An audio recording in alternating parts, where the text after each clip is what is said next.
പ്രിയപ്പെട്ടവരെ, ഭാരത ക്രൈസ്തവ സഭയുടെ അപ്പസ്തോലൻ എന്ന് വിളിക്കപ്പെടുന്ന തോമാ ശ്ലീഹായെക്കുറിച്ച് ആധികാരികമായി പ്രതിപാദിക്കുന്ന ഗ്രന്ഥമാണ് സാന്തോം സ്മൃതി. പ്രഗത്ഭരായ എഴുത്തുകാർ രചിച്ച ചരിത്രപരമായ വസ്തുതകളാണ് ഇതിൻ്റെ ഉള്ളടക്കം. പുസ്തക രൂപത്തിൽ നിന്ന് മാറ്റങ്ങളില്ലാതെ ദൃശ്യശ്രാവ്യ രൂപത്തിലേക്ക് കൊണ്ടുവരുവാൻ പരമാവധി ശ്രമിച്ചിട്ടുണ്ട്. എഴുത്തുകളെല്ലാം ഒരേ ശബ്ദത്തിൽ കേൾക്കാൻ കഴിയുന്ന രീതിയാണ് അവലംബിച്ചിരിക്കുന്നത്. പരിമിതികൾക്കുള്ളിൽ നിന്ന് ചെയ്തിരിക്കുന്ന ഈ സംരംഭത്തിലെ സാങ്കേതിക പോരായ്മകളുണ്ടെങ്കിൽ സദയം ക്ഷമിക്കുമെന്ന് പ്രതീക്ഷിക്കുന്നു.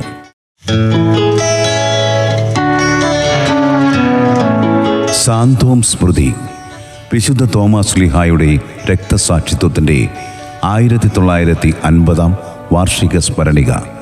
തൃശൂർ അതിരൂപത പ്രസിദ്ധീകരണം. സാന്തോം സ്മൃതി.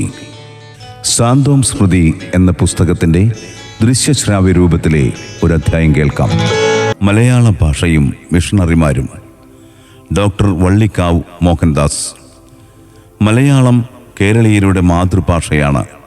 വടക്ക് ഗോകർണം മുതൽ തെക്ക് കന്യാകുമാരി വരെയും കിഴക്ക് സഹ്യപർവ്വതത്തിനും പടിഞ്ഞാറ് അറബിക്കടലിനും ഇടയ്ക്ക് സ്ഥിതി ചെയ്യുന്ന പ്രദേശത്തിന് മുഴുവൻ കേരളം എന്ന പേരുണ്ടെങ്കിലും അവിടങ്ങളിലെല്ലാം മലയാളമുണ്ടായിരുന്നില്ല. തിരുവിതാംകൂർ, കൊച്ചി എന്നീ നാട്ടുരാജ്യങ്ങളിലും മലബാറിലും ദക്ഷിണ കർണാടകത്തിലെ ചന്ദ്രഗിരിപ്പുഴയ്ക്കു തെക്കുള്ള ഭാഗങ്ങളിലും മാത്രമാണ് മലയാളത്തിന് മാതൃഭാഷ എന്ന സ്ഥാനം ഉണ്ടായിരുന്നത്. കാസർഗോഡ് താലൂക്കിലും നാഞ്ചനാട്, ചെങ്കോട്ട, ദേവികുളം എന്നീ പ്രദേശങ്ങളിലും യഥാക്രമം തുളുവും തമിഴുമായിരുന്നു മാതൃഭാഷാ സ്ഥാനം അലങ്കരിച്ചിരുന്നത്.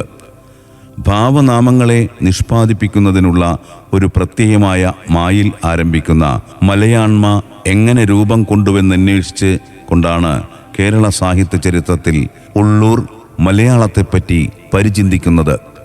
തമിഴെന്ന പേരിൽ മലയാളത്തെ വ്യാപദേശിക്കുന്നത് അയുക്തമാണെന്ന് ജനങ്ങൾ മനസ്സിലാക്കിയപ്പോൾ മലയാണ്മ അല്ലെങ്കിൽ മലയായ്മ എന്ന പേർ അതിനു നൽകി. മലയാണ്മ എന്നാൽ മലയാളികളുടെ, മലനാട്ടിലെ ജനങ്ങളുടെ രീതി എന്നാണ് അർത്ഥം.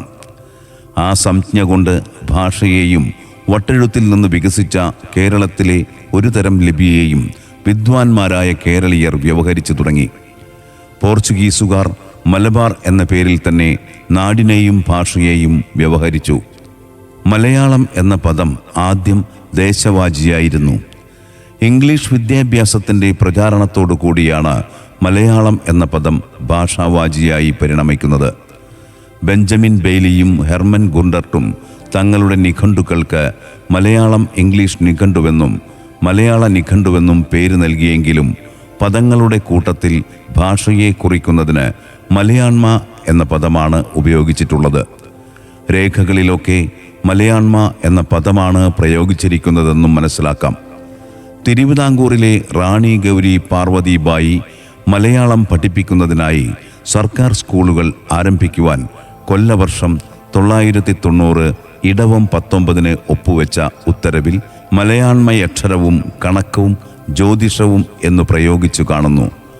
ബെഞ്ചമിൻ ബെയ്ലിയുടെ നിഘണ്ടുവിനെപ്പറ്റി 1027 തുലാം 13 ഒരു തിരുവിതാംകൂർ രേഖയിൽ കോട്ടയത്തു പാർക്കുന്ന വേൽസായ്പിൻ്റെ മുഖാന്തിരത്തിൽ പണ്ടാരവകയ്ക്ക് അച്ചടിപ്പിച്ചു വരുത്തിയിരിക്കുന്ന ഇംഗ്ലീഷും മലയായും കഴിവുള്ള ഡിക്ഷണറിയിൽ എന്നൊരു കുറിപ്പുണ്ട്.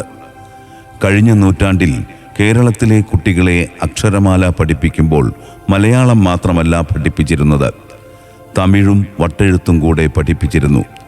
കേരളത്തിൽ 18-ാം നൂറ്റാണ്ട് വരെ വട്ടെഴുത്ത് എന്ന ലിപി വ്യവസ്ഥയുടെ ആധിപത്യം തന്നെയായിരുന്നുവെന്ന് പറയാം. തമിഴ്നാട്ടിലും പഴയകാലത്ത് വട്ടെഴുത്ത് ലിപിയാണ് ഉപയോഗിച്ചിരുന്നത്. മൂർച്ചയുള്ള ഉളിയും ചുറ്റികയും ഉപയോഗിച്ചു കൊണ്ടുണ്ടാക്കുന്നതായിരുന്നു ദക്ഷിണ ഭാരതത്തിൽ സർവ്വസാധാരണമായിരുന്ന ലേഖന സമ്പ്രദായം. ഉളികൊണ്ട് വരയ്ക്കുന്ന രീതി പാറകളിന്മേലും നല്ല കനമുള്ള ചെമ്പുതകിടിലുമായിരുന്നു പ്രയോഗിച്ചിരുന്നത്. ക്രമേണ ഈ രീതിക്ക് വെട്ടെഴുത്ത് എന്ന് അതിൻ്റെ ജന്മരൂപത്തിൽ നിന്നും പേരും സിദ്ധിച്ചു. വട്ടെഴുത്തായി പിന്നീടത് പരിവർത്തിച്ചു. വട്ടെഴുത്തിൽ നിന്നാണ് കോലെഴുത്ത് രൂപം കൊണ്ടത്. കോലുകൊണ്ട് വരച്ചുണ്ടാക്കുന്ന എഴുത്തായതിനാൽ ഇത് കോലെഴുത്തുമായി വട്ടെഴുത്തിൽ നിന്നാണ് ഇന്നത്തെ മലയാളം ലിപികൾ രൂപപ്പെട്ടത് എന്ന് വിചാരിക്കാൻ നിരവധി ന്യായങ്ങളുണ്ട്. വട്ടെഴുത്ത് അക്ഷരങ്ങൾ ഇന്ത്യയിലെത്തിയത് ഫിനീഷ്യരിലൂടെയാണെന്നും ക്രിസ്തുവിൻ്റെ ജനനത്തിന് 250 വർഷം മുമ്പ് ഉണ്ടായ പ്രസ്തുത ലിപി സംവിധാനം കൊടുങ്ങല്ലൂർ, കടലുണ്ടി, കല്ലട എന്നീ തുറമുഖങ്ങൾ വഴിയാണ് ഇവിടെ എത്തിച്ചേർന്നതെന്നും ഡോക്ടർ ബർണൽ രേഖപ്പെടുത്തിയിട്ടുണ്ട്. അതല്ല, ബ്രാഹ്മിയിൽ നിന്നും പരിണതി പ്രാപിച്ചതാണ് വട്ടെഴുത്ത് ലിപി സമ്പ്രദായമെന്ന അഭിപ്രായവും നിലവിലുണ്ട്. ഏതായാലും മലയാള ഭാഷയെ സജീവമാക്കുന്നതിൽ ആദ്യകാലത്ത് നിർണായകമായ പങ്ക് വഹിച്ചത് ഈ ലിപി വ്യവസ്ഥകളായിരുന്നുവെന്നത് നിസ്തർക്കമായ വസ്തുതയാണ്. മലയാള വ്യാകരണത്തിൻ്റെ ചരിത്രം ആരംഭിക്കുന്നത് ലീലാതിലകം എന്ന ഗ്രന്ഥത്തെ മാറ്റി നിർത്തിയാൽ 1800 ശേഷമാണെന്നു കാണാം. ഇതിൻ്റെ പ്രയോക്താക്കളായി തീർന്നത് ആദ്യം ക്രൈസ്തവ മിഷണറിമാരായിരുന്നു. ഇവിടെ ഭാഷാ സാഹിത്യ സംരംഭങ്ങളുടെയൊക്കെ മൗലിക പ്രേരണ മതപ്രചാരണമായിരുന്നു. ഇതിന് ഏറെ പ്രയോജനപ്പെടുന്നത് മനുഷ്യരുടെ സംഭാഷണ ഭാഷയാണെന്ന തിരിച്ചറിവിൽ ആ ഭാഷ അഭ്യസിക്കുവാനും അതിൻ്റെ വ്യാകരണം ചമയ്ക്കുവാനും മിഷണറിമാർ തയ്യാറായി.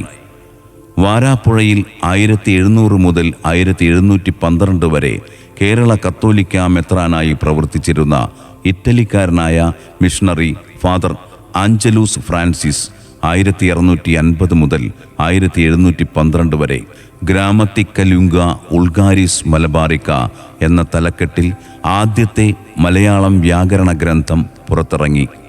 വിദേശികളെ ഉദ്ദേശിച്ചു തയ്യാറാക്കിയ ഈ വ്യാകരണ ഗ്രന്ഥം വാമൊഴിക്കു മാത്രം ഉപയുക്തമാകും വിധമാകയാൽ അർണോസ് പാതിരി പിൽക്കാലത്ത് രചിച്ച മലയാള വ്യാകരണത്തോളം മികച്ചതല്ലെന്ന് ഫാദർ പൗളിനോസ് രേഖപ്പെടുത്തിയിട്ടുണ്ട്. അർണോസ് പാതിരിയുടെ 1681 മുതൽ 1732 വരെ ഗ്രന്ഥഭാഷയുടെ വ്യാകരണം എന്ന കൃതിയാണ് ശ്രദ്ധേയമായ രണ്ടാമത്തെ വ്യാകരണ ഗ്രന്ഥം. സംസ്കൃത പണ്ഡിതനായിരുന്ന അദ്ദേഹം സംസ്കൃതവും മലയാളവും ഏകഗോത്രത്തിൽ പെടുന്നുവെന്ന് വിശ്വസിച്ച് സിദ്ധരൂപത്തെ അടിസ്ഥാനമാക്കി മലയാള വ്യാകരണം തയ്യാറാക്കി സംസ്കൃത വ്യാകരണ പാരമ്പര്യത്തിൽ രചിച്ചതിനാൽ ഏറെയൊന്നും പ്രചാരം ലഭിക്കാതെ പോയ ഈ കൃതിയുടെ പകർപ്പുകൾ ഇന്ന് ലഭ്യവുമല്ല. പിന്നീട് ഫാദർ ഫാറേസ് 1715 മുതൽ 1789 വരെ എന്ന പാതിരി അമ്പഴക്കാട്ട് സന്യാസി മന്ദിരത്തിൽ റെക്ടറായിരിക്കവേ ഒരു ലഘുവ്യാകരണ ഗ്രന്ഥം രചിച്ചു. മലയാളത്തിലെ പ്രഥമ ഗ്രന്ഥമെന്ന വിശേഷണമുള്ള സംക്ഷേപ വേദാർത്ഥത്തിൻ്റെ കർത്താവ് ക്ലമന്റ് പിയാനിയൂസ് 1714 മുതൽ 1782 വരെ രചിച്ച വ്യാകരണ ഗ്രന്ഥത്തിന് ആൽഫബത്തും ഗ്രാനിക്കോ മലബാറിക്കും മലയാള അക്ഷരമാല എന്നാണ് പേര്. 1772 റോമിൽ അച്ചടിച്ച ഗ്രന്ഥത്തിലെ ഭാഷ ലത്തീനായിരുന്നു. സംസ്കൃതം, മലയാളം, ലത്തീൻ എന്നീ ഭാഷകളുടെ വ്യാകരണം സംബന്ധിച്ച ലഘുഗ്രന്ഥങ്ങൾ തയ്യാറാക്കിയിട്ടുള്ള ഫാദർ പൗളിനോസിൻ്റെ സേവനങ്ങൾ 1748 മുതൽ 1806 വരെ ഇവിടെ സ്മരിക്കാം. അദ്ദേഹം 1758 തിരുവിതാംകൂർ മഹാരാജാവിൻ്റെ ആഗ്രഹപ്രകാരം ഒരു മലയാളം, ഇംഗ്ലീഷ്, പോർച്ചുഗീസ് വ്യാകരണം നിർമ്മിച്ച് 1784 രാജപ്രമുഖന് സമർപ്പിച്ചു. 51 പുറങ്ങളുള്ള ഈ ഗ്രന്ഥത്തിൽ വ്യാകരണ നിയമങ്ങൾ മലയാളത്തിലും പോർച്ചുഗീസിലും വിവരിച്ചിട്ടുള്ളതായി കാണാം. പാഠങ്ങളും ഉദാഹരണങ്ങളും ഇംഗ്ലീഷിലാണ് കൊടുത്തിട്ടുള്ളത്. മലയാള പരിഭാഷയും ഒപ്പമുണ്ട്. ഒരു മലയാളം, ഇംഗ്ലീഷ്, പോർച്ചുഗീസ് അകാരാദിയും അനുബന്ധമായി ചേർത്തിട്ടുള്ളത് ഈ 3 ഭാഷകൾ പഠിച്ചിട്ടുള്ളവർക്ക് പ്രയോജനപ്രദമാവുകയും ചെയ്യും. ഒരു ഇംഗ്ലീഷുകാരൻ രചിച്ച പ്രഥമ മലയാള വ്യാകരണ ഗ്രന്ഥം ബോംബെ കൊറിയർ പ്രസ്സിൽ നിന്നും 1799 അച്ചടിച്ചിറക്കിയ ആംഗ്ലിക്കൻ മിഷണറി റോബർട്ട് ഡ്രമ്മണ്ടിൻ്റെ ഇംഗ്ലീഷിൽ രചിച്ച മലയാള ഭാഷയുടെ വ്യാകരണം എന്ന പുസ്തകമാണ്.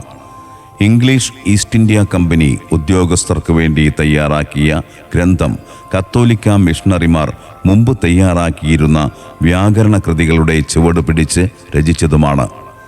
ഇതിലെ പ്രതിപാദ്യ വിഷയങ്ങൾ അക്ഷരമാല, ലിംഗം, വചനം, സർവനാമം, ക്രിയ, ലിപിവിന്യാസം തുടങ്ങിയവയാണ്. സംക്ഷേപ വേദാർത്ഥത്തിലെ വാക്യങ്ങൾ ഉദ്ധരിച്ചിട്ടുള്ള ഈ വ്യാകരണ ഗ്രന്ഥത്തിൽ ഉദാഹരണങ്ങൾ മലയാള ലിപിയിൽ തന്നെയാണ് കൊടുത്തിരിക്കുന്നത്. ഈ കൃതിയുടെ മറ്റൊരു പതിപ്പ് എന്ന് വിശേഷിപ്പിക്കാവുന്ന വ്യാകരണ ഗ്രന്ഥമാണ് 1889 എഫ് സ്പ്രിംഗ് രചിച്ച മലയാള വ്യാകരണം. ഈ രണ്ടു കൃതികളെക്കാളും മികച്ചത് എന്നു കരുതുന്ന വ്യാകരണ ഗ്രന്ഥമാണ്. 1841 റവറൻ ജോസഫ് പീറ്റ് തയ്യാറാക്കിയത്. 1883 കേരളത്തിലെത്തിയ റവറൻ ജോസഫ് പീറ്റ് കോട്ടയം കോളേജിൻ്റെ പ്രിൻസിപ്പലായി. 1838 മുതൽ അദ്ദേഹത്തിൻ്റെ മരണം സംഭവിക്കുന്ന 1865 വരെ മാവേലിക്കരയിൽ മിഷൻ പ്രവർത്തനം നടത്തി വന്ന അദ്ദേഹം മലയാള ഭാഷയുടെ വികാസത്തിൽ വളരെയേറെ തൽപരനായിരുന്നു. പല പോരായ്മകളും അദ്ദേഹത്തിൻ്റെ വ്യാകരണ ഗ്രന്ഥത്തിൽ പിൽക്കാല പണ്ഡിതന്മാർ കണ്ടെത്തിയിട്ടുണ്ടെങ്കിലും സമ്പദോകാരണത്തെക്കുറിച്ച് ആദ്യമായി ചിന്തിച്ച മലയാള ഭാഷാ വ്യാകരണക്കാരൻ ഫാദർ പീറ്റ് തന്നെയാണെന്ന നിരീക്ഷണവും നിലനിൽക്കുന്നു. എന്നാൽ അദ്ദേഹത്തിൻ്റെ അഭിപ്രായത്തിൽ സമ്പ്രദോകാരം ആ കാരത്തിൻ്റെ വകഭേദവും ഐ, ഔ, അം, അ എന്നിവ ഹ്രസ്വാക്ഷരങ്ങളുമാണ്. പക്ഷേ വളരെ പ്രചാരം നേടിയ പ്രസ്തുത കൃതിക്ക് 1946 മറ്റൊരു പതിപ്പുമുണ്ടായി. എന്നാൽ മലയാള വ്യാകരണ ഘടകങ്ങൾ എന്ന ഫാദർ പീറ്റിൻ്റെ രണ്ടാമത്തെ കൃതി പഠിതാക്കൾക്ക് ഏറെ പ്രയോജനപ്പെട്ടിരുന്നതായും രേഖപ്പെടുത്തിയിരിക്കുന്നു. ഈ കൃതി 1883 പ്രസിദ്ധീകൃതമായത്. ബെഞ്ചമിൻ ബെയ്ലിയുടെയും റിച്ചാർഡ് കോളിൻസിൻ്റെയും MJ ആൽ ബിനാട്ടിൻ്റെയും വ്യാകരണ ഗ്രന്ഥങ്ങളും മലയാള ഭാഷാ സേവനത്തിന് സന്നദ്ധമായിട്ടുള്ളതായാണ് ചരിത്രം. ഡോക്ടർ ഹെർമൻ ഗുണ്ടർട്ട് രചിച്ച് 1814, 1898, 1851 പുറത്തിറങ്ങിയ മലയാള വ്യാകരണം എന്ന ഗ്രന്ഥം വ്യാകരണ മണ്ഡലത്തിൽ മലയാള ഭാഷ ഇതുവരെ കണ്ടിട്ടുള്ളതിൽ വെച്ച് ഏറ്റവും മികച്ച ഗ്രന്ഥമെന്ന വിശേഷണത്തോടെയാണ് NE വിശ്വനാഥയ്യരും CL ആന്റണിയും മറ്റും പണ്ഡിത സദസ്സുകളിൽ അവതരിപ്പിച്ചു വന്നത്. വിദേശികളെ ഉദ്ദേശിച്ച് രചിച്ച വ്യാകരണ ഗ്രന്ഥങ്ങളെക്കുറിച്ചാണ് നാം ഇതുവരെ ചർച്ച ചെയ്തിരുന്നതെങ്കിൽ ഗുണ്ടർട്ടിൻ്റെ സമീപനം വ്യത്യസ്തമായിരുന്നു. സംഭാഷണ ഭാഷ, സാഹിത്യഭാഷ എന്നിവയെ അടിസ്ഥാനമാക്കി 2 പതിറ്റാണ്ടുകാലത്തെ കഠിനാധ്വാനത്തിലൂടെ മലയാള ഭാഷയുടെ സവിശേഷതകൾ അറിഞ്ഞും പഠിച്ചും ശാസ്ത്രീയമായി തയ്യാറാക്കിയ ഗ്രന്ഥത്തിൻ്റെ 1-ാം പതിപ്പ് പൂർണ്ണമായിരുന്നില്ല. കൃതിയെ 3 ഭാഗങ്ങളായി അക്ഷരകാന്ഡം, പദകാന്ഡം, വാചകകാന്ഡം എന്നിങ്ങനെ വിഭജിച്ചിരിക്കുന്നു. എന്നാൽ വാചകമണ്ഡലത്തിലെ നാമാധികാരത്തിൽ അവസാനിക്കുന്ന 645 വകുപ്പുകൾ മാത്രമേ ഈ 1-ാം പതിപ്പിൽ ഉൾപ്പെടുത്തിയിട്ടുള്ളൂ. പിന്നീട് 1860 മലബാർ സ്കൂൾ ഇൻസ്പെക്ടറായി പ്രവർത്തിക്കുമ്പോൾ ഗുണ്ടർട്ട് മലയാള വ്യാകരണം ചോദ്യോത്തരം എന്ന ഗ്രന്ഥം കുട്ടികൾക്ക് വേണ്ടി എഴുതി പ്രസിദ്ധീകരിച്ചു. മലയാള വ്യാകരണ രചന പൂർണ്ണമാക്കാനാകാതെ 1859 സ്വദേശത്തേക്ക് മടങ്ങിയ ഹെർമൻ ഗുണ്ടർട്ട് വ്യാകരണത്തിൻ്റെയും നിഘണ്ടുവിൻ്റെയും എഴുതിത്തീർത്ത ഭാഗങ്ങളും തയ്യാറാക്കിയ കുറിപ്പുകളും കൂടെ കൊണ്ടുപോയി. ജർമ്മനിയിലെ തിരക്കിട്ട ഔദ്യോഗിക ജീവിതത്തിനിടെ നിഘണ്ടുവിൻ്റെ ജോലി പൂർത്തിയാക്കിയെങ്കിലും വ്യാകരണ രചന അപൂർണമായി തന്നെ നിന്നു. എന്നാൽ അതെല്ലാം കൂടി കേരളത്തിലെ തൻ്റെ കൃതികളുടെ പ്രസിദ്ധീകരണ ചുമതല വഹിച്ചിരുന്ന റവറൻഡ് E. ഡിസ്സിന് 1866 ഗുണ്ടർട്ട് സായ്പ് അയച്ചു കൊടുത്തു. ആ കുറിപ്പുകളുടെ വെളിച്ചത്തിൽ മറ്റൊരു വിദ്യാഭ്യാസ വിചക്ഷണനായിരുന്ന L. ഗാൽത്തക്കെറ്റിൻ്റെ സഹായത്തോടെ പൂർണ്ണമാക്കിയ വ്യാകരണ ഗ്രന്ഥത്തിൻ്റെ പരിഷ്കരിച്ച പതിപ്പ് ഡിസ് 1868 പ്രസിദ്ധം ചെയ്തു. ഇതിലെ നാമാധികാരത്തിലെ 878 വകുപ്പുകളും ഉൾപ്പെടുത്തിയിരുന്നു. മലയാളം വ്യാകരണ ഗ്രന്ഥത്തിൻ്റെ പ്രാരംഭത്തിൽ മലയാള ഭാഷ ദ്രാവിഡ ഗോത്രഭാഷയാണെന്ന് സ്ഥിരീകരിച്ചുകൊണ്ട് ഡോക്ടർ ഗുണ്ടർട്ട് എഴുതിയിരിക്കുന്നത് ശ്രദ്ധേയമാണ്. മലയാള ഭാഷ ദ്രമിളം എന്നു പേരുള്ള തമിഴിൻ്റെ ഒരു ശാഖയാകുന്നു. അത് തെലുങ്ക്, കർണാടകം, തുളു, കുടക് മുതലായ ശാഖകളേക്കാൾ അധികം തമിഴരുടെ സൂത്രത്തോട് ഒത്തുവരികയാൽ ഉപഭാഷയത്രേ. എങ്കിലും ബ്രാഹ്മണർ ഈ കേരളത്തെ അടക്കി വാണു, അനാചാരങ്ങളെ നടപ്പിലാക്കി. നാട്ടിലെ ശൂദ്രരുമായി ചേർന്നു പോയതിനാൽ സംസ്കൃത ശബ്ദങ്ങളും വാചകങ്ങളും വളരെ നുഴഞ്ഞുവന്നു. ഭാഷയുടെ മൂലരൂപത്തെ പല വിധത്തിലും മാറ്റിയിരിക്കുന്നു. ഇങ്ങനെ കാലക്രമത്തിലുണ്ടായ കേരള ഭാഷയുടെ വ്യാകരണം ചമപ്പാൻ സംസ്കൃത വ്യാകരണവും തമിഴ് നന്നൂൽ മുതലായതും നോക്കിയിട്ട് വേണം. എങ്കിലും ഭാഷയിലാക്കിയ മഹാഭാരതം, രാമായണം, പഞ്ചതന്ത്രം, വേതാള ചരിത്രം, ചാണക്യസൂത്രം, രാമചരിതം മുതലായതിൻ്റെ പദ്യവും കേരളോൽപ്പത്തി, കണക്കുസാരം, വൈദ്യശാസ്ത്രം തുടങ്ങിയുള്ളതിൻ്റെ ഗദ്യവും അനുഭവത്തിനും ഉദാഹരണത്തിനും പ്രാമാണം എന്ന് തോന്നിയിരിക്കുന്നു. അക്ഷരങ്ങൾ, സ്വരവിശേഷങ്ങൾ, വ്യഞ്ജനവിശേഷണങ്ങൾ, പദാംശങ്ങൾ, സ്വരസന്ധി, വ്യഞ്ജനസന്ധി എന്നിങ്ങനെ വർണ്ണവിഷയകങ്ങളായ 89 വകുപ്പുകൾ ഉൾക്കൊള്ളുന്ന അക്ഷരകാണ്ഡമാണ് ഗുണ്ടർട്ട് വ്യാകരണത്തിലെ ആദ്യ ഭാഗം.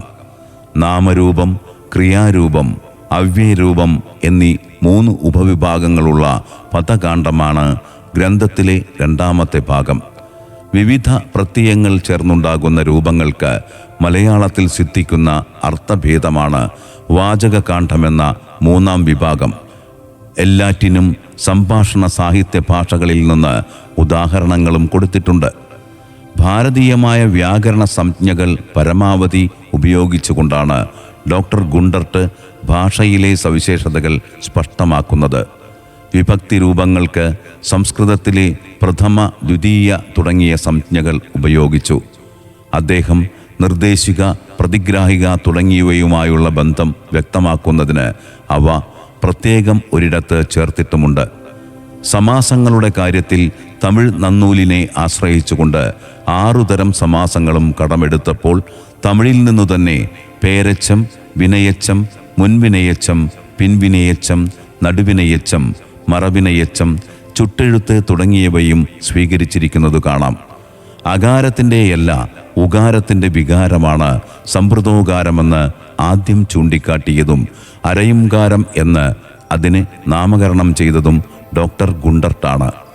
ചിഹ്ന സമ്പ്രദായത്തിലും മുൻഗാമികളെ അതിശയിപ്പിക്കും വിധം വളരെയേറെ മുന്നോട്ടു പോകുവാൻ കഴിഞ്ഞ ഗുണ്ടർട്ട് സായ്പ് മലയാള ഭാഷയ്ക്ക് വളരെ വിലപ്പെട്ട ഒരു വ്യാകരണ ഗ്രന്ഥമാണ് സംഭാവന ചെയ്തത്. കുറ്റമറ്റതാണെന്ന് അത് അവകാശപ്പെടുന്നില്ലെങ്കിലും തുടർന്നുണ്ടായ വ്യാകരണ ഗ്രന്ഥങ്ങൾക്കും പഠിതാക്കൾക്കും ശക്തമായ ഒരു മാർഗരേഖയോ ശരിയായ അടിത്തറയോ ആയി ഈ കൃതി നിലകൊണ്ടു. എന്നാൽ ഈ ദൃശ്യവിഷയങ്ങളിലേതിലെങ്കിലും പിൽക്കാല പണ്ഡിതന്മാർക്ക് ഗുണ്ടർട്ടിനെ അതിശയിപ്പിക്കാനോ അദ്ദേഹത്തിൻ്റെ സംഭാവനകൾക്ക് ഒപ്പമെത്തുവാൻ പോലുമോ കഴിഞ്ഞിട്ടില്ല. ഒരു മലയാളിയായ വ്യാകരണ രചയിതാവ് മലയാളത്തിൽ തയ്യാറാക്കിയ ഭാഷാ വ്യാകരണ ഗ്രന്ഥമെന്ന നിലയിൽ ഏറെ ശ്രദ്ധേയമായ കൃതിയാണ് 1863 പ്രസിദ്ധം ചെയ്ത റവറൻ ജോർജ് മാത്തൻ്റെ മലയാണ്മയുടെ വ്യാകരണം. അക്ഷരലക്ഷണം, പദലക്ഷണം, വാചകലക്ഷണം, കാവ്യലക്ഷണം എന്നിങ്ങനെ 4 കാണ്ഡങ്ങളായി തിരിച്ച് ഗ്രന്ഥരചന നടത്തുവാൻ നിശ്ചയിച്ചുവെങ്കിലും ആദ്യത്തെ 2 വിഭാഗങ്ങളിലുള്ള ചർച്ചകളെ ഗ്രന്ഥത്തിൽ ചേർക്കുവാനായുള്ളൂ. ചെറിയ ടൈപ്പിൽ അച്ചടിച്ച 217 പുറങ്ങളുള്ള ഗ്രന്ഥം ഒരു മലയാളിയുടെ വിരൽത്തുമ്പിലൂടെ പിറന്നു വീണ ഭാഷയിലെ പ്രഥമ വ്യാകരണ ഗ്രന്ഥം എന്ന നിലയിൽ ഏറെ വിലപ്പെട്ടതാണ്. ബാസൽ മിഷൻ പ്രസിദ്ധീകരിച്ച മലയാള വ്യാകരണ സംഗ്രഹം, Garthwaite, progressive grammar of the Malayalam, language for Europeans, Frohnmeyer എന്നിവയാണ് വിദേശികൾ തയ്യാറാക്കിയ മറ്റു 2 വ്യാകരണ ഗ്രന്ഥങ്ങൾ. ദ്രാവിഡ ഭാഷകളുടെ വ്യാകരണപരമായ കാര്യങ്ങൾ ചർച്ച ചെയ്യുന്ന റവറൻ ഡോക്ടർ റോബർട്ട് കാൾഡ്വില്ലിൻ്റെ 1815 മുതൽ 1892 വരെ ദ്രാവിഡ ഭാഷകളുടെ നുലനാത്മക വ്യാകരണം എന്ന ഗ്രന്ഥം ഈ രംഗത്തെ ഈടുറ്റ ഒരു സംഭാവനയാണ്.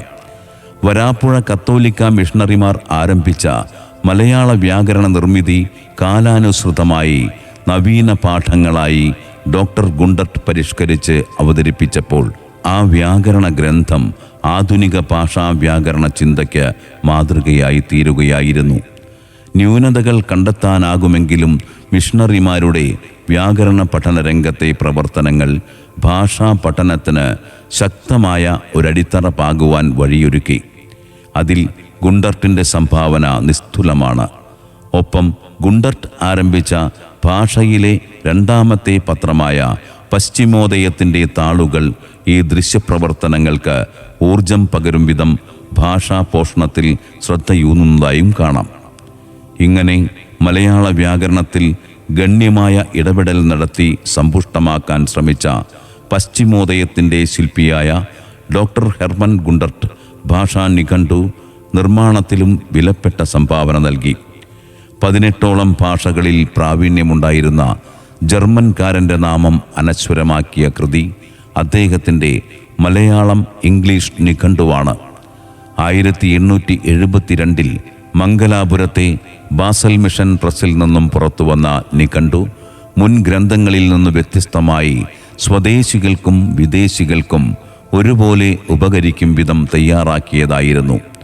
മലയാളം സംസ്കൃതത്തിൻ്റെ വകഭേദമല്ലെന്നും ദ്രാവിഡ ഗോത്രത്തിൽപ്പെട്ട ഭാഷയാണെന്നുമുള്ള കാഴ്ചപ്പാടിൽ നിന്നുകൊണ്ട് രൂപപ്പെടുത്തിയ ആദ്യ നിഘണ്ടുവും ഇതുതന്നെ. മുൻ നിഘണ്ടുകളെ അപേക്ഷിച്ച് സംസ്കൃത പദങ്ങൾ കുറച്ചു മാത്രമേ ഈ നിഘണ്ടുവിൽ ഉൾപ്പെടുത്തിയിട്ടുള്ളൂ എന്ന് ഒരു വിമർശനം ഉയർന്നു വരുമെന്നറിഞ്ഞ് അതിനുള്ള ന്യായീകരണം ഡോക്ടർ ഗുണ്ടർട്ട് നിഘണ്ടുവിൻ്റെ ആമുഖത്തിൽ ഇങ്ങനെ നൽകിയിരിക്കുന്നു: ഈ നിഘണ്ടു സംസ്കൃത വിദ്യാർത്ഥികളെ ഉദ്ദേശിച്ചുള്ളതല്ല. അതുകൊണ്ട് മലയാള കൃതികളെന്ന് ഉത്തമ ബോധ്യമുള്ളവയിൽ പ്രയോഗിച്ചിട്ടുള്ള പദങ്ങളും അർത്ഥങ്ങളും മാത്രം ഉൾച്ചേർക്കുക എന്ന നിയമമാണ് സ്വീകരിച്ചിട്ടുള്ളത്. മലയാളക്കരയിൽ പ്രചാരത്തിലുണ്ടായിരുന്ന മലയാള പദങ്ങളെല്ലാം ശ്ലീലം, അശ്ലീലം, ഗ്രാമ്യം, ദേശ്യം എന്ന ഭേദബുദ്ധി കൂടാതെ ഗുണ്ടർട്ട് നിഘണ്ടുവിൽ ഉൾക്കൊള്ളിച്ചിട്ടുണ്ട്. ഇന്ന് പ്രചാരത്തിലില്ലാത്ത ഒട്ടധികം തമിഴ് പദങ്ങളും ഇതിലുണ്ട്. രാമചരിതം തുടങ്ങിയ മിശ്രകൃതികളിലെ പദങ്ങളെല്ലാം തന്നെ മലയാളമാണെന്ന മട്ടിൽ ചേർത്തിരിക്കുന്നു. പക്ഷേ അവ പ്രാചീന മലയാള പദങ്ങളാണെന്ന് ചൂണ്ടിക്കാട്ടുവാൻ അദ്ദേഹം വിട്ടുപോയി. എന്നാൽ ഭാഷാഗമ ചിന്തയ്ക്ക് എത്ര വിലപ്പെട്ട സംഭാവനയാണത് വഴി നൽകാനായതെന്നും രേഖപ്പെടുത്തുക തന്നെ വേണം. മറ്റൊരു പ്രത്യേകത, അന്ന് കേരളത്തിൽ പ്രചാരത്തിലുണ്ടായിരുന്ന അറബി, പേർഷ്യൻ, സിറിയക്, ലത്തീൻ, പോർച്ചുഗീസ്, ഇംഗ്ലീഷ്, ഹിന്ദുസ്ഥാനി തുടങ്ങിയ വിദേശ ഭാഷാ പദങ്ങളും ശ്രദ്ധാപൂർവം ഈ നിഘണ്ടുവിൽ ഉൾപ്പെടുത്തിയിട്ടുണ്ടെന്നതാണ്. ബെഞ്ചമിൻ ബെയ്ലിയുടെ നിഘണ്ടുവിൽ മലയാളത്തിലെ ക്ഷ എന്ന അക്ഷരം ഏകാക്ഷരമായാണ് പരിഗണിച്ചിരുന്നത്. മാത്രവുമല്ല, ള ശേഷം ചേർക്കുകയും ചെയ്തിരുന്നു. എന്നാൽ ഗുണ്ടർട്ടാകട്ടെ ക്ഷയെ അക്ഷരമാലയിൽ നിന്നും വിടർത്തി ഒരു കൂട്ടക്ഷരമാക്കി ഉൾപ്പെടുത്തിയിരിക്കുന്നു. പിൽക്കാലത്ത് മലയാളം ലെക്സിക്കൺ തയ്യാറാക്കിയപ്പോൾ ഗുണ്ടർട്ടിൻ്റെ രീതിയാണ് അവലംബിച്ചിട്ടുള്ളത് എന്നും കാണാം. മറ്റുള്ളവരിൽ നിന്ന് വ്യത്യസ്തമായി ഗുണ്ടർട്ട് തൻ്റെ നിഘണ്ടുവിൽ റാക്ക് മകാരത്തിൻ്റെ തൊട്ടടുത്ത് സ്ഥാനം നൽകി. പിന്നീട് സർവവിജ്ഞാന കോശത്തിൽ ഈ രീതി സൗകര്യപ്രദമാണെന്ന് മനസ്സിലാക്കി ഉപയോഗിച്ചിരിക്കുന്നു. ഹെർമൻ ഗുണ്ടർട്ടിൻ്റെ മാതൃഭാഷ ജർമ്മനാണെങ്കിലും നിഘണ്ടു നിർമ്മാണ വേളയിൽ മലയാള പദങ്ങൾക്ക് ജർമ്മൻ ഭാഷയിലുള്ള അർത്ഥം നൽകുവാൻ അദ്ദേഹം ശ്രമിച്ചിട്ടില്ലെന്നു കാണാം. കൂടാതെ അക്കാലത്ത് ഇവിടെ ഉണ്ടായിരുന്ന പോർച്ചുഗീസുകാർ ഉൾപ്പെടെയുള്ള വിവിധ യൂറോപ്യന്മാർക്ക് വേണ്ടി അവരുടെ ഭാഷകളിൽ മലയാള പദങ്ങൾക്ക് അർത്ഥം നൽകുവാനും ഗുണ്ടർട്ട് വിമുഖത കാട്ടി. ദീർഘവീക്ഷണത്തോടെ തൻ്റെ നിഘണ്ടുവിൽ മലയാള പദങ്ങൾക്ക് ഇംഗ്ലീഷ് ഭാഷയിൽ തന്നെ അർത്ഥമെഴുതി ചേർത്ത ഗുണ്ടർട്ട് പിൽക്കാലത്ത് ഇംഗ്ലീഷ് മാത്രമേ ഇവിടെ നിലനിൽക്കാൻ പോകുന്നുള്ളൂവെന്ന് തിരിച്ചറിഞ്ഞിരുന്നു. പശ്ചിമോദയം ഉൾപ്പെടെയുള്ള 2 പത്രങ്ങളുടെ നിർമ്മിതിക്കായി മലയാള ഭാഷയിലും പദസമ്പത്തിലും ഊന്നൽ നൽകിയിരുന്ന ഡോക്ടർ ഗുണ്ടർട്ട് നിഘണ്ടുവിന് ആവശ്യമുള്ള പദങ്ങൾ ശേഖരിക്കുവാൻ 2 മാർഗങ്ങളാണ് സ്വീകരിച്ചിരുന്നത്. അതിൽ ഒന്നാമത്തേത് താളിയോലകൾ, ചെപ്പേടുകൾ, ശിലാശാസനങ്ങൾ, സർക്കാർ രേഖകൾ എന്നിങ്ങനെ രേഖപ്പെടുത്തപ്പെട്ടവയെല്ലാം ഗ്രന്ഥങ്ങൾ ഉൾപ്പെടെ പരിശോധിക്കുക എന്നതായിരുന്നു. അവയിൽ നിന്ന് വിപുലമായ ഒരു പദസഞ്ചയം തന്നെ ഗുണ്ടർട്ടിന് ലഭിച്ചു. നിഘണ്ടു നിർമ്മാണത്തിനായി ഈ വിധം ഗുണ്ടർട്ട് പരിശോധിച്ച ഗ്രന്ഥങ്ങളുടെ പട്ടിക നോക്കുമ്പോൾ അവയിൽ ഉൾപ്പെടുത്തപ്പെട്ട ഗ്രന്ഥങ്ങളിൽ പലതിൻ്റെയും പകർപ്പുകൾ പൊതുസമൂഹം കാണുന്നത് വളരെ വർഷങ്ങൾക്ക് ശേഷമാണെന്ന് മനസ്സിലാക്കാം. ഏറ്റവും നല്ല ഉദാഹരണം വിശുദ്ധ തോമസ് കണക്കുസാരം, പശ്ചിമോദയം, രാജ്യസമാചാരം എന്നീ പ്രസിദ്ധീകരണങ്ങളിൽ മലയാള ഭാഷയിൽ പിൽക്കാലത്ത് തലങ്ങും വിലങ്ങും പ്രയോഗിച്ചിട്ടുള്ള നിരവധി പദങ്ങൾ ഉപയോഗിച്ചിരിക്കുന്നതും കാണാം. പദസംഭരണത്തിന് ഗുണ്ടർട്ട് അവലംബിച്ച അടുത്ത മാർഗം ബഹുജന സമ്പർക്കത്തിലൂടെയുള്ള പദശേഖരണമാണ്. വിവിധ മതവിഭാഗങ്ങൾ, ജാതി വിഭാഗങ്ങൾ, തൊഴിൽ വിഭാഗങ്ങൾ എന്നിവർക്കൊപ്പം നിരന്തരം ഇടപഴകി അവർ മതപരമായും ജാതീയപരമായും തൊഴിൽപരമായും ഉപയോഗിക്കുന്ന പദങ്ങൾ ഉൾപ്പെടെയുള്ളവ ശേഖരിച്ച് തൻ്റെ പദസമ്പത്ത് വർദ്ധിപ്പിക്കുകയും അവ നിഘണ്ടുവിൽ ഉപയോഗിക്കുകയും ചെയ്തു.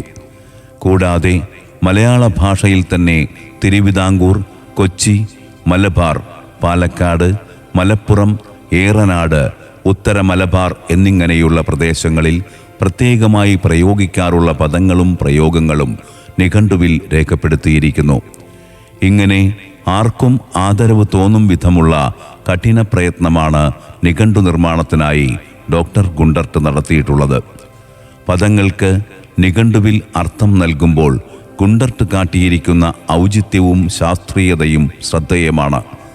ആദ്യം മലയാള ലിപിയിൽ പദം നൽകിയിട്ട് സാങ്കേതിക രീതിയിൽ റോമൻ ലിപിയിൽ അതിൻ്റെ ഉച്ചാരണം കൊടുത്തിരിക്കുന്നു. തുടർന്ന് ഇംഗ്ലീഷിൽ അർത്ഥവും ഓരോ പദത്തിൻ്റെയും മൂലധാതുവും ആഗമവും രേഖപ്പെടുത്തുന്നു. അതിനുശേഷം ഇതര ഭാഷകളിലുള്ള സമാന പദസൂചന, പ്രാചീനാർത്ഥം, അനന്തര പരിണാമങ്ങൾ, ആലങ്കാരികവും സ്വതന്ത്രവുമായ അർത്ഥഭേദങ്ങൾ എന്നിവ സയുക്തികമായ ക്രമത്തിൽ നൽകിയിട്ട് അർത്ഥസ്ഫുടീകരണത്തിലേക്ക് പോകുന്നു. അതിനായി വിശ്വാസ്യമായ കൃതികളിൽ നിന്ന് അതാത് അർത്ഥത്തിലേക്കുള്ള ഉദ്ധരണികൾ, പാരമ്പര്യ സൂചനകൾ, പ്രയോഗങ്ങൾ, ശൈലികൾ, പഴഞ്ചൊല്ലുകൾ, ഓരോ പദത്തിൽ നിന്നും രൂപപ്പെട്ടു വന്നിട്ടുള്ള പദങ്ങളും നിർദ്ദിഷ്ട പദം പൂർവമായി വരുന്ന സമസ്ത പദങ്ങളും അക്ഷരമാലാക്രമത്തിൽ രേഖപ്പെടുത്തിയിരിക്കുന്നു. ഇങ്ങനെ എല്ലാ തരത്തിലും വിപുലവും സൂക്ഷ്മവും ശാസ്ത്രീയവുമായ ഒരു മലയാളം ഇംഗ്ലീഷ് നിഘണ്ടു മലയാള ഭാഷാ സാഹിത്യത്തിനുള്ള ഏറ്റവും മികച്ച സംഭാവനയായി ഗുണ്ടർട്ടിൽ നിന്നും ലഭിച്ചു എന്ന് തീർച്ചപ്പെടുത്താം.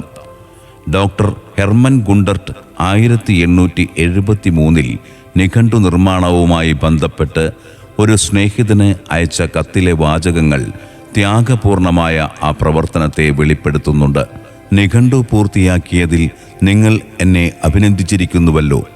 നിഘണ്ടുവിനെപ്പറ്റി ഏറ്റവും സന്തോഷകരമായ കാര്യം അതിൻ്റെ പ്രധാനപ്പെട്ട ഭാഗങ്ങളൊന്നും നഷ്ടപ്പെട്ടു പോയില്ല എന്നതാണ്. ഒരു കാലത്ത് എവിടെ നോക്കിയാലും ബുദ്ധിമുട്ടേ ഉണ്ടായിരുന്നുള്ളൂ. ഒരിക്കൽ പുസ്തകത്തിൻ്റെ 10ൽ ഒരംശം നഷ്ടപ്പെട്ടു. വേറൊരിക്കൽ ചില ഭാഗം ചിതൽ തിന്നു. മറ്റൊരിക്കൽ കുറേ ഭാഗം എലികൾ നശിപ്പിച്ചു. പക്ഷേ അവയിൽ ചില കടലാസുകളെല്ലാം ഒട്ടിച്ചെടുത്തു. വേറൊരിക്കൽ നിഘണ്ടുവിൻ്റെ ചില ഭാഗങ്ങൾ അടുക്കിയ ഒരു പെട്ടി പല ആഴ്ചകളോളം ഇറ്റലിയിലെ ഒരു റെയിൽവേ സ്റ്റേഷനിൽ കുടുങ്ങിപ്പോയി. കോഴിക്കോട്ടെ ഫ്രിറ്റ്സ് നിഘണ്ടുവിൻ്റെ ഭാഗങ്ങൾ അടങ്ങിയ ഒരു പെട്ടി തീവണ്ടി ആപ്പീസിലേക്ക് ഒരാൾ വശം അയച്ചു. അയാളെപ്പറ്റിയോ പെട്ടിയെപ്പറ്റിയോ യാതൊരു വിവരവും പിന്നീട് ഉണ്ടായിട്ടില്ല. പോയിപ്പോയ ആ ഭാഗങ്ങൾ വീണ്ടും എഴുതുവാൻ ഞാൻ വളരെ വിഷമിച്ചു. ദൈവം എന്നെ സഹായിച്ചിരുന്നില്ലെങ്കിൽ നിഘണ്ടുവിൻ്റെ പ്രവൃത്തി തന്നെ നിഷ്ഫലമായി പോയേനെ. ഓരോ പെട്ടി അയക്കുമ്പോഴും ഞാൻ ദൈവത്തോട് പ്രാർത്ഥിച്ചിട്ടാണ് അയച്ചത്. അനേകം പ്രയാസങ്ങളുണ്ടായിരുന്നു. മംഗലാപുരത്തെ എൻ്റെ സുഹൃത്ത് സ്റ്റോൾസിൻ്റെ കഠിനാധ്വാനത്തിൻ്റെ ഫലമായി മിക്ക പ്രയാസങ്ങളും തരണം ചെയ്യാൻ കഴിഞ്ഞു. അയാളോട് എനിക്ക് അതിരറ്റ ബഹുമാനമുണ്ട്. അച്ചടി സമയത്ത് പ്രൂഫുകളെല്ലാം ശരിയായി തന്നെ കിട്ടിവന്നു. 30 കൊല്ലം പിന്നോട്ട് തിരിഞ്ഞു നോക്കുമ്പോൾ ഞാൻ പുസ്തകം തുടങ്ങുന്ന കാലത്ത് ഊഹിക്ക പോലും ചെയ്യാത്ത പല പ്രയാസങ്ങളുമുണ്ടായി. ഞാൻ 1859 ഇന്ത്യ വിടുമ്പോൾ ബോംബെയിൽ വെച്ച് 50 കൊല്ലം മുമ്പ് ശേഖരിച്ച പല പുസ്തകങ്ങളും കടലാസുകളും അടങ്ങിയ ഒരു പെട്ടി ഒരു മിഷണറി എനിക്ക് സമ്മാനിച്ചു. നിഘണ്ടു നിർമ്മാണത്തിൽ ആ പുസ്തകങ്ങളും കടലാസുകളും അല്പമൊന്നുമല്ല എന്നെ സഹായിച്ചത്. കേരളത്തിലേക്കെത്തിയ വിദേശ മിഷണറിമാർ മതപ്രചരണങ്ങൾക്കും ആശയവിനിമയത്തിനുമായി ഉപയോഗിച്ച മലയാള ഗദ്യഭാഷയെ മാത്രമല്ല മിഷണറി ഗദ്യം എന്നതുകൊണ്ട് ഇവിടെ വിവക്ഷിക്കുന്നത്. വിദേശ മിഷണറിമാരുടെ മലയാള ഗദ്യഭാഷ പ്രയോഗത്തിൻ്റെ ചുവട് പിടിച്ചുകൊണ്ട് മലയാളികളായ ക്രൈസ്തവ പുരോഹിതന്മാരും മറ്റുള്ള തദ്ദേശീയരായ നാട്ടുകാരും പ്രയോഗത്തിൽ വരുത്തിയ മലയാള ഗദ്യവും കൂടി ഉൾപ്പെടുന്നതാണ് അത്. AD 17-18 നൂറ്റാണ്ടുകളിൽ ഇങ്ങനെ രൂപപ്പെട്ട മിഷണറി ഗദ്യത്തെ 1-ാം ഘട്ടമൊന്നും 19-ാം നൂറ്റാണ്ടിൻ്റെ ഗദ്യ സംഭാവനകളെ 2-ാം ഘട്ടമെന്നും തിരിച്ചാണ് ഈ രംഗത്തെ ഗവേഷകർ പഠനം നടത്തിയിട്ടുള്ളത്. 1-ാം ഘട്ടത്തിൽ കത്തോലിക്ക മിഷണറിമാരും 2-ാം ഘട്ടത്തിൽ ഏറെക്കുറെ പ്രൊട്ടസ്റ്റന്റ് വിഭാഗക്കാരുമാണ് ഈ മേഖലയിൽ കാര്യമായി സംഭാവന നൽകിയിട്ടുള്ളത്. പാശ്ചാത്യ ഭാഷാ സമ്പർക്കത്തിനു ശേഷം മലയാളത്തിൽ രൂപം കൊണ്ട് നവീന ഗദ്യലിഖിത ഭാഷയുടെ ആദ്യ മാതൃകകളാണ് ഉദയംപേരൂർ സുന്നഹദോസിൻ്റെ കാനോനകൾ എന്നു കാണാം. വിദേശ ഭാഷാ സ്വാധീനം പ്രകടമാക്കുന്ന ശൈലിയും വാക്യഘടനയുണ്ടെങ്കിലും പരിമിതികളെല്ലാം ഒഴിവാക്കിയെടുത്താൽ ഈ ഗദ്യ മാതൃക ആധുനിക മലയാളത്തിനോടടുത്തു നിൽക്കുന്നുണ്ടെന്ന് മനസ്സിലാക്കാം. ഒരു ഭാഗം ശ്രദ്ധിക്കാം. കാവ്യരുടെ ഇടയിൽ മാർത്തോന്മാ നസ്രാണികൾ ഇരിക്കുന്നതിനെ കൊണ്ട് കാവ്യർ വിശ്വസിക്കുന്നതിൽ ചിലത് നസ്രാണികളിലും ചിലർ വിശ്വസിക്കുന്നു എന്ന് ശുദ്ധമാന സുനോദോസ് അറിഞ്ഞതിനെ കൊണ്ട് ഇതറിയിക്കുന്നു. മറുപിറവിയുണ്ടെന്ന് വിശ്വസിക്കുന്നത് പട്ടാങ്ങയുടെ വിശ്വാസത്തിന് എടുത്തുടാകുന്നത്. അതെന്തേ? മേലെഴുത്തുപെട്ട പോലെ ഒടലീന്ന് ആത്മാവ് പുറപ്പെടുമ്പോഴേ ആകാശമോക്ഷത്തിൽ താൻ പാതാളങ്ങളിൽ ഇറങ്ങി വിധിയുടെ ദിവസത്തിലെ ഓരോരോ ആത്മാവുകൾ തൻ്റെ ഉടലിനു ചേരും എന്നത്രേ തമ്പുരാൻ്റെ അരുളപ്പാടും. വിശേഷിച്ച് ഈ ലോകത്തിൽ മനുഷ്യരെ ചെയ്യുന്ന ഗുണവും ദോഷവും ശേഷം എല്ലാം തങ്ങളുടെ മനസ്സിൽ അല്ല ചെയ്യുന്നത്. പിന്നെ തലയോട്ടിലെ എഴുത്തും വിധിയും അത്രേ എന്നു ചൊല്ലുന്നതും ഒന്മയാകുന്ന വിശ്വാസത്തിനു മറുത്ത അത്രയാകുന്നു. ഇതു രചിക്കുന്ന കാലത്ത് മലയാളത്തിൽ മാത്രമല്ല ഭാരതത്തിലെ മറ്റൊരു ഭാഷയിലും ശരിയായ ഗദ്യകൃതികൾ ഉണ്ടായിരുന്നില്ലെന്നതും ചരിത്രം. ബംഗാളി ഭാഷയിൽ തന്നെ 1820 മാത്രമാണ് ഡയൻ പാതിരിമാർ രചിച്ച ആദ്യ ഭാഷാഗദ്യം രൂപപ്പെടുന്നത്. അപ്പോൾ ബംഗാളി ഭാഷയേക്കാൾ വളരെ കാലം മുമ്പ് തന്നെ ഗദ്യമാതൃകകൾ മലയാളം നേടിയെടുത്തുവെന്ന് വേണം കരുതാൻ. ഇതൊരു ശ്രദ്ധേയമായ തിരിച്ചറിയലുമാണ്. തുടർന്ന് മറ്റു ചില ഗദ്യമാതൃകകളും മലയാളത്തിലുണ്ടായി. AD 1606 bishop reverend rose SJ രചിച്ച റോസിൻ്റെ നിയമാവലി എന്ന കൃതിയാണത്. ഇതിൻ്റെ കയ്യെഴുത്തു പ്രതി ഇന്നും വത്തിക്കാൻ ലൈബ്രറിയിൽ സൂക്ഷിച്ചിട്ടുണ്ട്. അങ്കമാലിയിൽ 1603 ഡിസംബറിൽ ബിഷപ്പ് റോസ് ഒരു രൂപതാ സുന്നഹദോസ് വിളിച്ചു ചേർത്തു. അതിൻ്റെ തീരുമാനങ്ങൾ അംഗീകാരത്തിനായി റോമിലേക്ക് അയച്ചു. എന്നാൽ കപ്പലിൽ വെച്ച് അത് നഷ്ടമായി. അതിനാൽ അദ്ദേഹം മറ്റൊന്ന് എഴുതിയുണ്ടാക്കി. 1606 എഴുതിയ ഈ പകർപ്പാണ് ഇന്നു നമുക്ക് ലഭ്യമായിട്ടുള്ളതും റോമിൽ സൂക്ഷിച്ചിട്ടുള്ളതുമായ 2-ാം മലയാളം ഗദ്യ മാതൃകയായ ബിഷപ്പ് റോസിൻ്റെ നിയമാവലി. എന്നാൽ കുഞ്ഞിന്ന സംകുടം പാരം എങ്കിൽ വീട്ടിൽ തന്നെ കാതൽ ആകുന്ന വചനങ്ങൾ ചൊല്ലി അതിൻ്റെ തലമേൽ വെള്ളം വീത്തിക്കൊണ്ട പട്ടക്കാരൻ മുക്കിയെടുക്കണം എന്നിങ്ങനെ പോകുന്ന നിയമാവലി മലയാള ഗദ്യത്തിൻ്റെ ആദ്യകാല സ്വഭാവം വ്യക്തമാക്കുന്നു. ആലങ്ങാട്ട് വെച്ച് രചിക്കപ്പെട്ട 1768 വേദതർക്കം എന്ന കൃതിയുടെ ഗ്രന്ഥകാരൻ കരിയാറ്റിൽ യൗസേപ്പ് കത്തനാർ ആണെന്നു കരുതുന്നു. 1742 മുതൽ 1786 വരെ ലഭ്യമായിട്ടുള്ള 3-ാമത്തെ മലയാള ഗദ്യ മാതൃക പാശ്ചാത്യ ഗദ്യരചനാ രീതിയാണ് അവലംബിച്ചിട്ടുള്ളത്. സുറിയാനി പദങ്ങളും പാശ്ചാത്യ ഘടനയും പ്രയോഗത്തിലെ ക്ലിഷ്ടതയും മറ്റും ഒഴിച്ചാൽ ഇതും മികച്ച ഗദ്യമെന്ന് മനസ്സിലാകും. സത്യവും അസത്യവും പട്ടാങ്ങയും വെളുമ്പവും രണ്ടും ഒന്നായൻ്റെ നിങ്ങളെ വേദവും ഞങ്ങളുടെ വേദവും ഒരു വേദമെൻ്റെ വരൂ നിങ്ങളുടെ വേദം നന്നു, എൻ്റെ വരുത്തുവാൻ ഞങ്ങളുടെ വേദം നല്ലത് എന്ന് നിങ്ങൾ പറയുന്നു എങ്കിൽ അത് പട്ടാങ്ങ ആകുന്നു. എന്താലും നിങ്ങൾ പുത്തൻ കൂറ്റുകാരുടെ വേദം സത്യവേദവും നല്ലതും അല്ല, പിന്നെയോ എടത്തൂറ റേ ആകുന്നു എന്ന് ഞങ്ങൾ പഴകുറ്റക്കാർ നിറച്ചു പറയുകയും ചെയ്യും എന്നു തുടങ്ങുന്ന കൃതി വേദതർക്കത്തിലേക്ക് തന്നെയാണ് പ്രവേശിക്കുന്നത്. ഇതര വിശ്വാസങ്ങളിൽ നിന്ന് ക്രൈസ്തവ വിശ്വാസം എങ്ങനെ വേറിട്ട് നിൽക്കുന്നുവെന്നും മികച്ചു നിൽക്കുന്നുവെന്നും സ്ഥാപിക്കുകയാണ് ഗ്രന്ഥകാരൻ്റെ ലക്ഷ്യം. വളരെ പ്രശസ്തമായ 1772 സംക്ഷേപ വേദാർത്ഥമാണ് അടുത്ത ആദ്യകാല ഗദ്യമാതൃക. ക്ലമന്റ് പിയാനിയൂസ് എന്ന പിദ്മോണ്ട് സ്വദേശിയായ വിദേശ മിഷണറി രചിച്ച ഈ ഗ്രന്ഥമാണ് മലയാളത്തിൽ അച്ചടിക്കപ്പെട്ട ആദ്യ കൃതി. വ്യവഹാര ഭാഷയുടെ സാഹിത്യരൂപമാണ് മലയാള ഗദ്യത്തിൽ ഈ കൃതിയിലുടനീളം കണ്ടെത്താനാവുന്നത്. സംഭാഷണ ശൈലിക്ക് പ്രാധാന്യം കൊടുത്തിട്ടുള്ള സംക്ഷേപ വേദാർത്ഥത്തിലെ ഗദ്യമാതൃകയിലേക്ക്. ഗുരു, നിന്നെ സൃഷ്ടിച്ചതാര്? ശിഷ്യൻ, ഉടയ തമ്പുരാൻ എന്നെ സൃഷ്ടിച്ചു. ഗുരു, തമ്പുരാൻ എന്തിന്ന നിന്നെ സൃഷ്ടിച്ചു? ശിഷ്യൻ, തന്നെ അറിഞ്ഞ സ്നേഹിച്ച തൻ്റെ ശുദ്ധമാന മാർഗം കൊണ്ട് തൻ്റെ ചിറ്റാഴ്മയ്ക്കിരിപ്പാൻ എന്നതിന്ന തമ്പുരാൻ എന്നെ സൃഷ്ടിച്ചു. ഗുരു, തന്നെ സൃഷ്ടിച്ച സെവിക്കുന്നവർക്ക് എന്തു സമ്മാനം തമ്പുരാൻ കൽപ്പിച്ചു?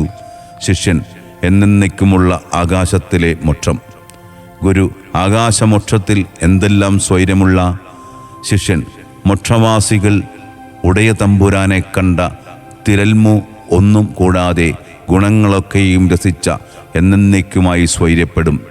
ഗുരു, ഇഹലോകത്തിങ്കൽ ഇരിക്കുന്നിടത്തെ തമ്പുരാനെ സ്നേഹിക്കാത്തവർക്കും തൻ്റെ ചിറ്റാരിക്കാത്തവർക്കും എന്തൊരു ശിക്ഷ തമ്പുരാൻ കൽപ്പിച്ചു? ശിഷ്യൻ, എന്നേക്കുമുള്ള നരകം. മലയാള ഭാഷാഗദ്യം അന്തസ്സുറ്റതും സാഹിത്യസംബന്ധിയുമായി വളരുന്നത് സംക്ഷേപ വേദാർത്ഥത്തിലൂടെ നമുക്ക് മനസ്സിലാക്കാൻ കഴിയുമ്പോൾ ഈ കൃതി ചരിത്രത്തിലെ നാഴികക്കല്ലായി മാറുന്നു. ഗ്രന്ഥകാരൻ ആരെന്ന് നിശ്ചയമില്ലാത്ത ജ്ഞാനമുത്തുമാലയാണ് അടുത്ത കൃതി. സുറിയാനി കത്തനാർമാർ ആരോ ആണ് ഈ കൃതിയുടെ രചയിതാവെന്ന് കരുതുന്നു. ഗ്രന്ഥത്തിൻ്റെ ഉള്ളടക്കം, ശൈലി, ഭാഷാപ്രയോഗം, പദങ്ങൾ എന്നിങ്ങനെ വിശദമായ വിലയിരുത്തൽ നടത്തി നിഗമനത്തിലെത്തുമ്പോൾ ജ്ഞാനമുത്തുമാലയിലെ സാഹിത്യഭാഷ 18-ാം നൂറ്റാണ്ടിലെ വ്യവഹാര ഭാഷയാണെന്ന് വരുന്നു. ഇന്നുപയോഗിക്കുന്ന നാമക്രിയാരൂപങ്ങളുടെ പ്രകൃതി കാണുന്ന ഈ ഗ്രന്ഥത്തിൽ ആധുനിക ഗദ്യത്തിലെ സംസ്കൃത തൽഭവങ്ങളും ഉണ്ട്. ആധുനിക ഗദ്യവാക്യക്രമം ദീക്ഷിച്ചുകൊണ്ട് സർവനാമങ്ങൾക്കും സംഖ്യാനാമങ്ങൾക്കും കാലപ്രത്യയങ്ങൾക്കും മാറ്റമില്ലാതെ മികച്ച ഗദ്യമാതൃകയായി മലയാള ഭാഷയെ സമ്പന്നമാക്കുവാൻ ഈ കൃതിയിലൂടെ കഴിഞ്ഞിട്ടുണ്ട്. സുറിയാനി ക്രൈസ്തവർ മതഗ്രന്ഥങ്ങളിൽ ഉപയോഗിച്ചു വരുന്ന പദങ്ങൾ സമൃദ്ധമായി കാണുന്ന കൃതി ശ്രദ്ധിക്കാം. മരണസമയത്തിൽ അതിനടുത്ത ആസ്തപ്പാട് കൂട്ടേണ്ടുന്ന കാലമല്ല. ചില വിശ്വാസക്കാരൻ ദോഷമെന്ന ഉറക്കത്തിൽ അകപ്പെട്ട് വലിയ മോശമായി പോകുന്നു. അതെന്തെന്നാൽ ഇപ്പോൾ തപസ്സും പുണ്യങ്ങളും ചെയ്ത ധർമ്മവഴി നടക്കാതെയും നല്ല മരണത്തിന് ആനപ്പാട് കൂട്ടി തുനിഞ്ഞു പുറപ്പെടാതെയും ഇനിമേൽ മരണസമയത്തിൽ വേണ്ടുന്ന ആസ്തപ്പാട് കൂട്ടിക്കൊള്ളാമെന്ന് വിചാരിച്ചു.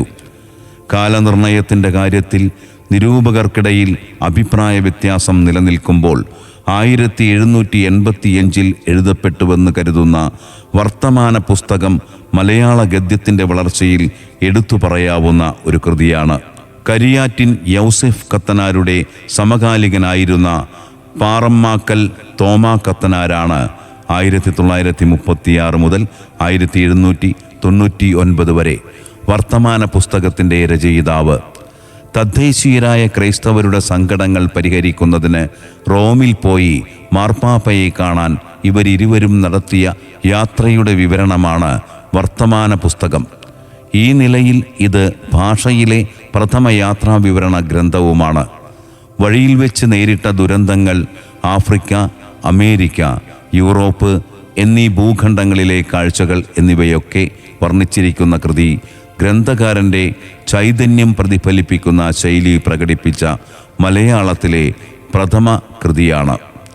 18-ാം നൂറ്റാണ്ടിൻ്റെ അന്ത്യപാദങ്ങളിലെ മലയാള ഗദ്യത്തിൻ്റെ നേർചിത്രമാണ് വർത്തമാന പുസ്തകം നിലനിൽക്കുന്നത്. ഇനി ഗ്രന്ഥത്തിലെ ഒരു ഭാഗത്തേക്ക്. ജാതിക്ക് തലവൻ ആ ജാതിയിൽ തന്നെ ഉണ്ടായിരിക്കുന്നതിനാൽ ആ ജാതിക്ക് ബലവും കരുത്തും ഏറ്റമുണ്ടാകുമത്രേ എന്നുള്ള പട്ടാങ്ങം നമുക്ക് തന്നെയില്ല. പിന്നെയോ എല്ലാ ജാതിക്കും പ്രസിദ്ധമായിരിക്കുന്ന കാര്യവും വർഗന്യായത്താൽ തന്നെ കൽപ്പിക്കപ്പെട്ടിരിക്കുന്ന വസ്തുതയുമാത്രയാകുന്നു എന്നതുകൊണ്ട് ഏറോപ്പായിലുള്ള ജാതികൾ, അതായത് ഇത്താലിയക്കാരും ഇംഗ്ലേശന്മാരും പറങ്കികളും മറ്റു ശേഷമുള്ള ജാതിക്കാരും തങ്ങൾക്കു നാടുവാഴികളെയും വേദവഴികളെയും തങ്ങളുടെ ജാതിയിൽ തന്നെ തിരഞ്ഞെടുക്കുമാറാകുന്നു എന്നു തന്നെയുമല്ല, പിന്നെയോ തുർക്കിൻ്റെ അടിമയിൽ പാടുപെട്ട് കിടക്കുന്ന നസ്രാണികൾ പല പല ജാതികൾ, അതായത് യവനായക്കാരും അർമാന്യക്കാരും സുറിയാനിക്കാരും ശേഷമുള്ളവരും തങ്ങളുടെ ജാതി യജമാനന്മാരെയും വേദവാഴികളെയും തങ്ങളുടെ ജാതിയിൽ നിന്നു തന്നെ കൽപ്പിക്കുകയും ചെയ്യുന്നു. ഇതൊക്കെയും തങ്ങളുടെ ഈ നാട്ടിൽ സൂക്ഷിച്ചു കണ്ടാൽ പഴയ കൂറ്റുകാരരു ഒഴികെ ശേഷജാതികളൊക്കെയും ബ്രാഹ്മണജാതി തൊട്ട് പുലയ ജാതിയോളം ഓരോരോ ജാതിക്കുള്ള തലവരും വേദവാഴികളും തങ്ങളുടെ ജാതിയിൽ നിന്നായിരിക്കുകയും ആയതുകൊണ്ട് തങ്ങളുടെ ജാതിയൊക്കെയും ബന്ധിക്കുന്ന വാശക്കാര്യം ഉണ്ടാകുവാൻ ജാതി തലവരും സഹായിക്കുന്നവരും എന്ന പോലെ എല്ലാവരേക്കാളിലും മുമ്പിൽ തങ്ങൾ പുറപ്പെട്ടുമാറായിരിക്കുകയും ചെയ്യുന്നു. 1-ാം ഘട്ടത്തിലെ ഗദ്യമാതൃകകളാണ് മുകളിൽ പരാമർശിച്ചത്. ഇവയിൽ 2 എണ്ണം മാത്രമാണ് വിദേശ മിഷണറിമാരുടേതായിട്ടുള്ളത്. മറ്റ് 4 എണ്ണവും തന്നാട്ടുകാരായ ക്രൈസ്തവ മിഷണറിമാരുടെ തനതു സംഭാവനകളായ കൃതികളാണെന്നു കാണാം.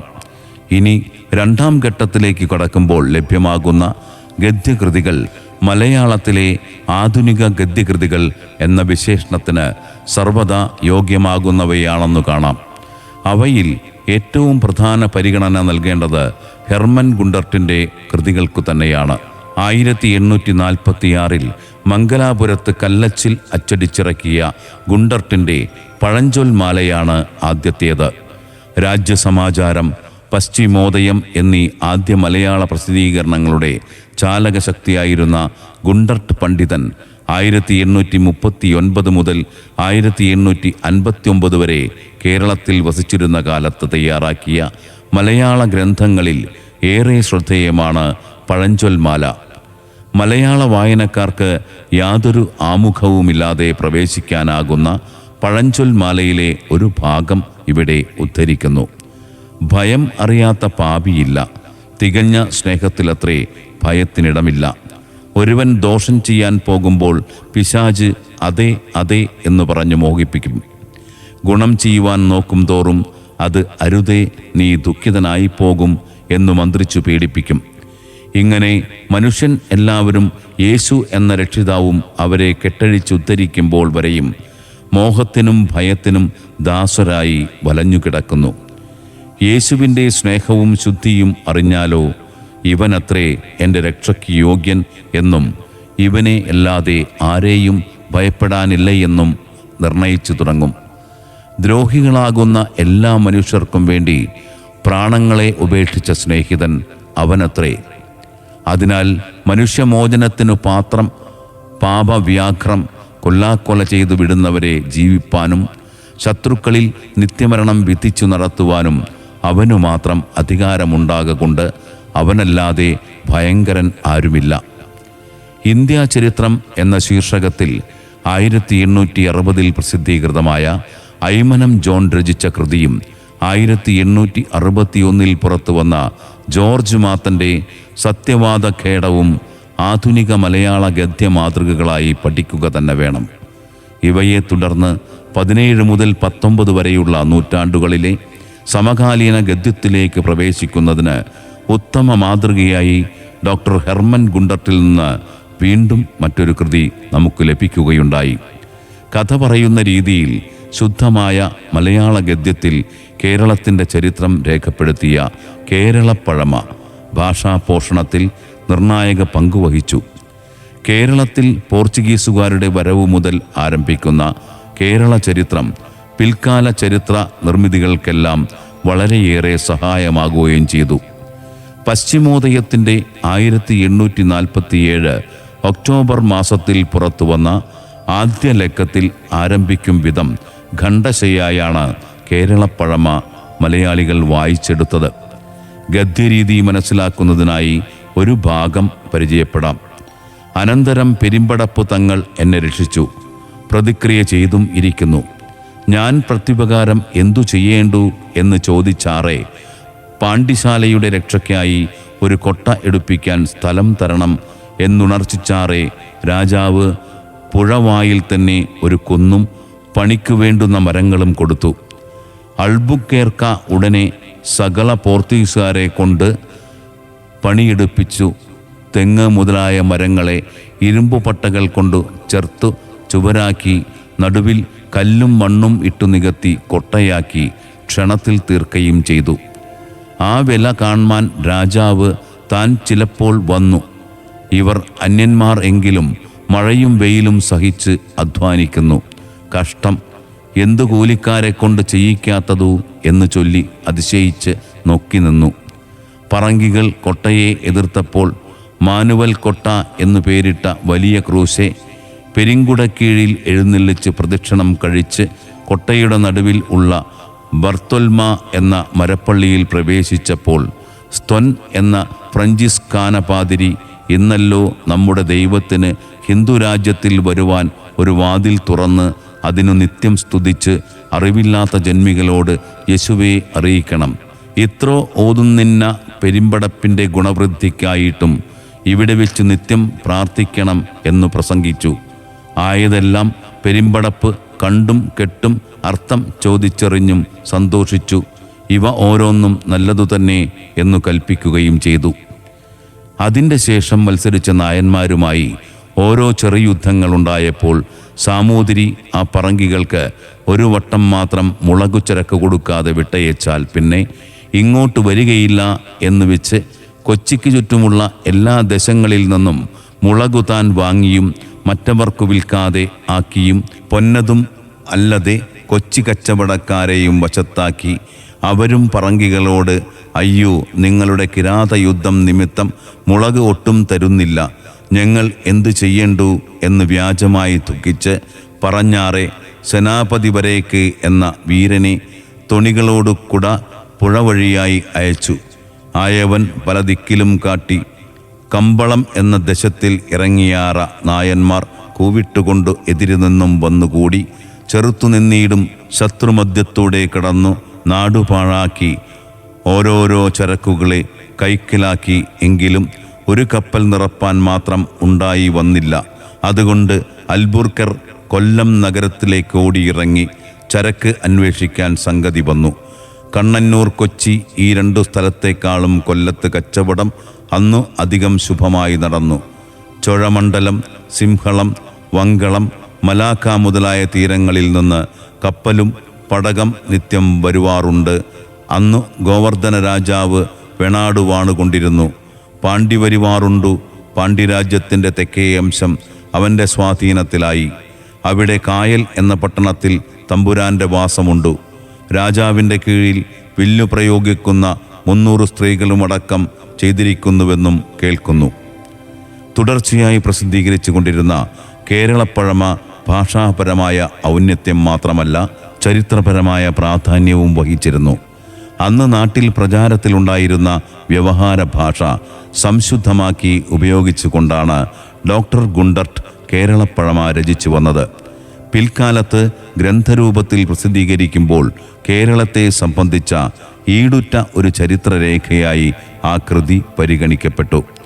ചില പോരായ്മകൾ നിലനിന്നിരുന്നുവെങ്കിലും പശ്ചിമോദയം അവസാന ലക്കമായ 1851 ആഗസ്റ്റിലെ ലക്കം വരെ എല്ലാ മാസവും കേരളപ്പഴമ തടസ്സം കൂടാതെ പ്രസിദ്ധീകരിച്ചു വന്നു.